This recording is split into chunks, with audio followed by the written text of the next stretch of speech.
We are going to learn one more sum on method of completing the squares, but it's a different sum. So let us take it.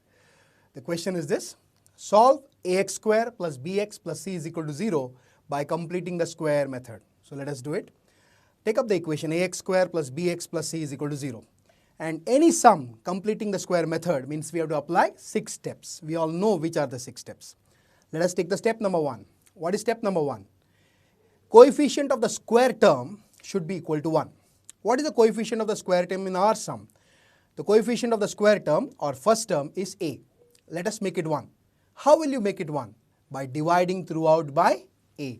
So let us do that. Making the coefficient of the square term 1 by dividing throughout by a. When you divide throughout by a, each and every term gets divided by a. So what you get, ax square upon a becomes x square plus b upon a into x plus c upon a is equals to 0 upon a is 0 only. So the first step, coefficient of the first term or square term should be 1 is done. Let us do the second step. What is the second step? Constant term should be sent to the RHS.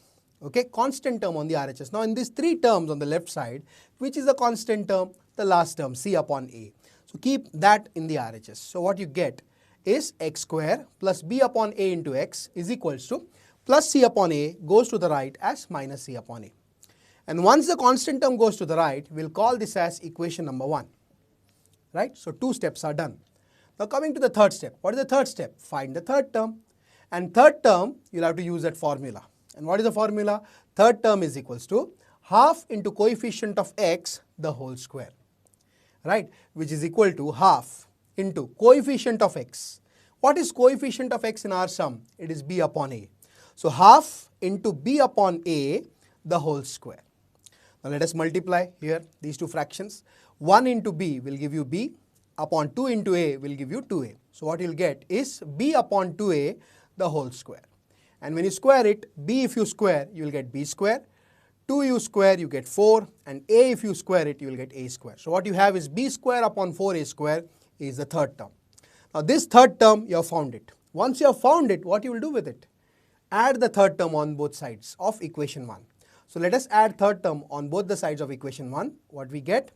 Adding b square upon 4a square on both sides of 1, we get x square plus b upon a into x plus b square upon 4a square is equals to, right side I am writing b square upon 4a square in the beginning and then minus c upon a later on. Right? Why we are doing this, we will understand later. Now, I have added the third term, that is b square upon 4a square on both the sides. Now, what is step number 5? Step number 5 is express the LHS in the square form. Square form means either we have to express it as a plus b the whole square or a minus b the whole square depending upon the sum. Yeah, and the same time we have to take RHS, we have to add the 2 fractions, we have to take the LCM and add the 2 fractions. So let us do both of them simultaneously. Now, how to express LHS as a plus b the whole square or a minus b the whole square, we all know. How do we do that? Taking square root of the first term, taking square root of the last term, sine of the middle term, the whole square. Now square root of x square is what? X. Square root of the last term, b square upon 4a square will be what? B upon 2a. And sine of the middle term sine is plus. So we'll write the sine of the middle term plus and everything the whole square. So what we get is x plus b upon 2a the whole square is equal to, right side we have to take the LCM. LCM, the denominators are a and 4a square. The LCM of a and 4a square is 4a square.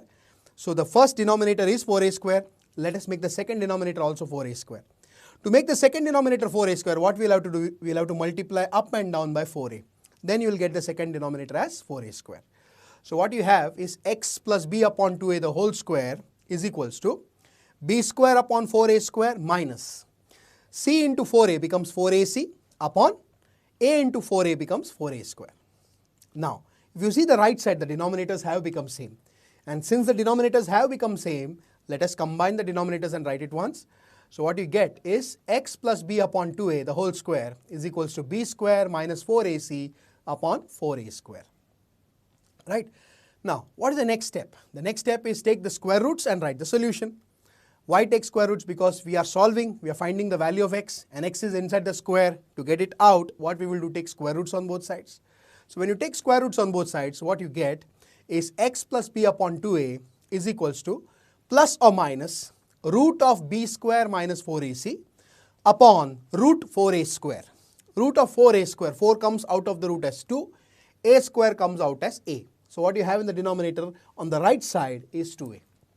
Now we need to find the value of x, isn't it? So whatever is there with x, send it to right side. And whatever goes from left to right will be written first.